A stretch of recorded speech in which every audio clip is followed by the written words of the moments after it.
आज खूप म्हणजे लाडकी बहीण योजना, मुख्यमंत्री माझी लाडकी बहीण योजना बंद करण्यासाठी कोर्टामध्ये काही लोक गेले, कोर्टाने फटकारलं. आता या योजनेला बदनाम केलं, या योजनेमध्ये माझ्या लाडक्या बहिणींचा अपमान केला, तुम्ही काय विकत घेता का, लाच देता का, अशा प्रकारचे भाष्य करणं हे खरं म्हणजे त्यांना मनाची नाही, जनाची नाही, मनाची तरी थोडी वाटली पाहिजे. आज लाडक्या बहिणींच्या जीवनामध्ये थोडाफार आधार आम्ही देत असू, ही योजना आम्ही सुरू केली तर याचं स्वागत केलं पाहिजे. आता ते त्यांचा कोणीतरी माणूस आहे, तो नागपूर काय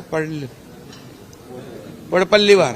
हे नागपूर कोर्टामध्ये देखील गेलेले आहेत. त्यामुळे त्यांची जी काही भूमिका आहे की या आमचं सरकार आल्यावर आम्ही लाडली बहीण बंद करणार, लाडकी बहीण योजना बंद करणार, आणि म्हणून या लोकांनी जे काही खोडा घालण्याचा प्रयत्न केलाय माझ्या सगळ्या लाडक्या बहिणी, मी अगोदर बोललोय, सावत्र भाऊंना चांगला जोडा दाखवतील आणि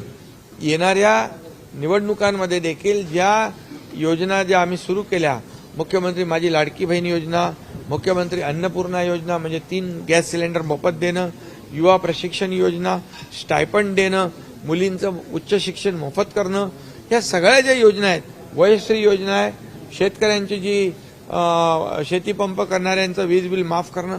एक इकोसिस्टीम आम्ही एक तयार करण्याचा प्रयत्न केला आहे. कुटुंबाला एक सुखी आणि समृद्ध करण्याचा आम्ही प्रयत्न केलेला आहे. आणि म्हणून लाडकी बहीण योजना ही त्यांनी जे बंद करणार म्हणालेत, यांना येत्या निवडणुकीमध्ये माझ्या लाडक्या बहिणी, लाडके भाऊ त्यांची जागा दाखवतील आणि महायुती, सावत्र दुष्ट सावत्र भाऊ आहेत ते, आणि महायुती पुन्हा या ठिकाणी महाराष्ट्रातल्या जनतेच्या सेवेसाठी पुन्हा विजयी होईल.